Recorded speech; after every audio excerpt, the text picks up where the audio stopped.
Okay, in this little lecture, we are going to talk about flip-flops and sequential circuit. Okay, we already heard about combinational circuit, and we know combinational circuit is a circuit has input of several values and the output depend on the input. Sequential circuit means that there is also input and output, but the new output is going to have its value depend on the input and also the previous output state.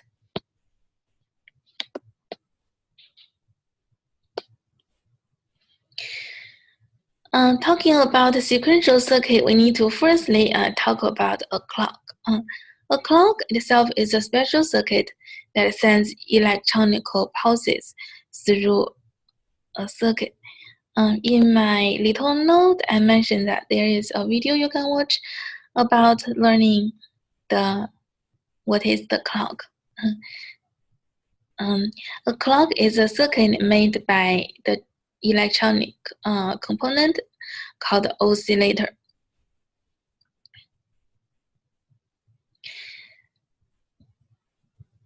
The basic component to make a sequential circuit are flip-flops. The name is pretty funny, and there are several major kind of flip-flops.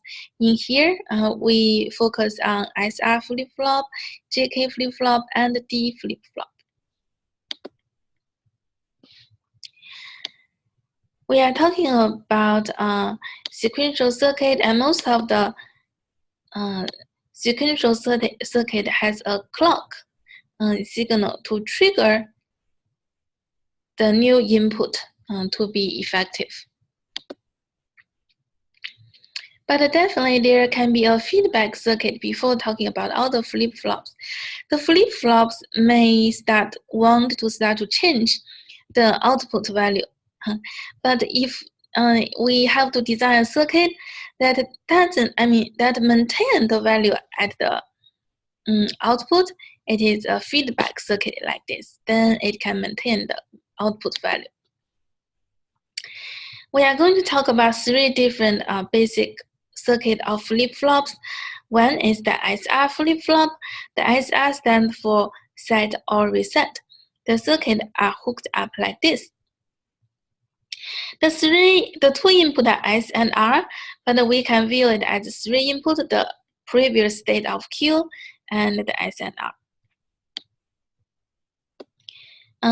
We use this diagram to represent the flip-flops too. The truth table for SR flip-flop is like this. QT is the previous state of the output, and the QT plus 1 is the current state of the output. How do we understand this? So you know it is a circuit. We can consider that at this end, there was some high or low voltages already. And then after a while, at the time when S and R has high or low voltages, what is the output? So the original T is considered as original Q is considered as QT. The new Q is considered as QT plus 1. If we draw the truth table for that, it looks like this. But if trying to simplify the truth table, it's going to look like this. And that is the SR flip-flop. It's very frequently used. There are two other flip-flop. One is the JK flip-flop.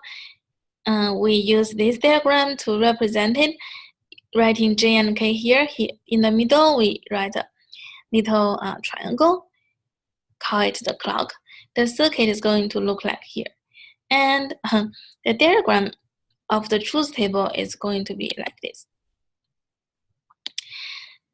At the last, we'll introduce the last type of flip-flop, which is a D flip-flop. D actually means data. So in this circuit, can be composed by the SR flip-flop. Actually, the value is going to be sent to the output. So basically, no matter what is the original output, it's going to get the input value D here. So no matter what was the previous output, the Qt plus 1 is going to be 0 if the D is 0, 1 if the D is 1.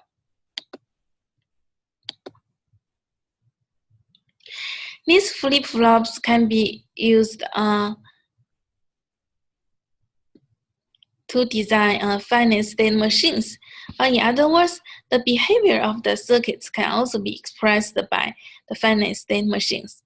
For finite state machines, there are two kinds of machine. One is called Moore machine, the other is called Milli machine. The Moore machine is written like this. So it says that one is the original original state, and if the input is 1, 0 or 1, 1, then the output is going to be 1. Here is the diagram for the Milli machine. It means that so original state is A, and if it is given 0, 0, 0, 0, it's going to have the output of 0. Well, on the Moore diagram, the output is here, and the Milli diagram, the output is outside of this circle. Throughout the years, people also invent another type of diagram called ASM, which is algorithmic state machine. And one example is like this. We can use this to represent some of our everyday life. Event like about the microwave. Well, so basically here we mentioned that sequential circuit can be represented by Moore machine or Milli machine. But for related with algorithm or computer science, there is another machine which is ASM. Well, back to sequential circuit.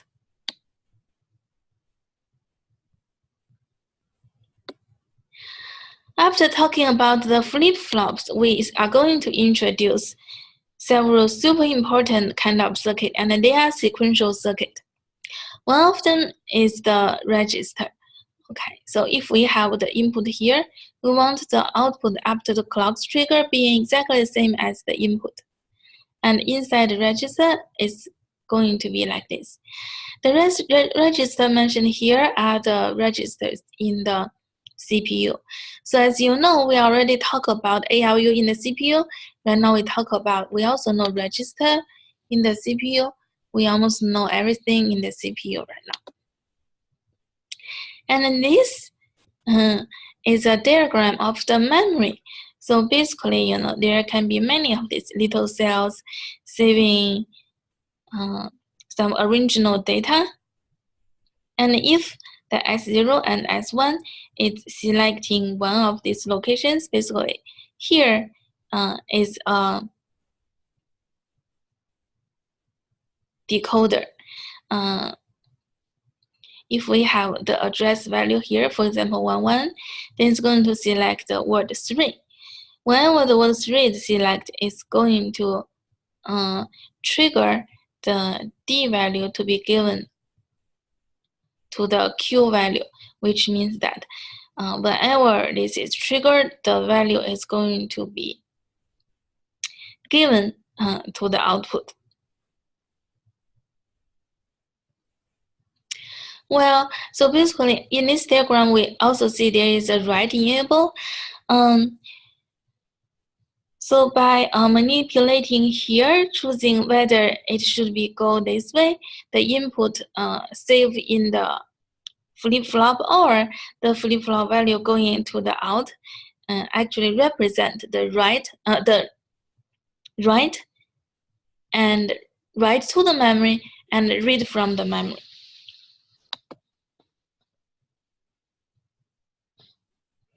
Okay, using sequential circuit, we can also create binary counter. A binary counter is going to look like this.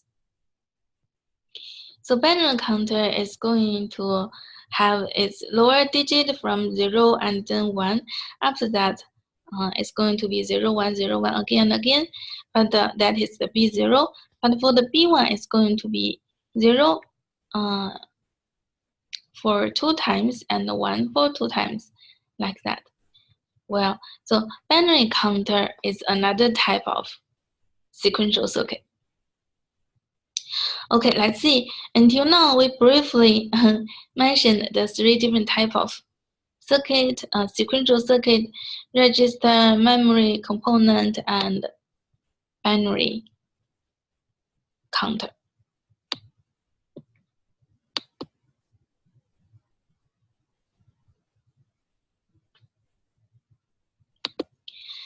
Okay, at last we want to mention, in circuit design, there are 2 concepts. One is digital analysis, which means given a circuit, we want to know how it's going to behave.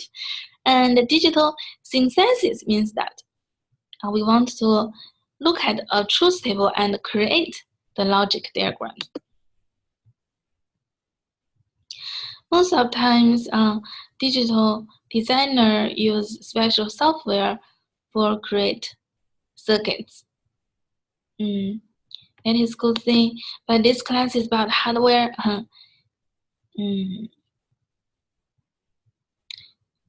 I wish we kind of feel we are familiar with what are the combinational circuit and what are the sequential circuit.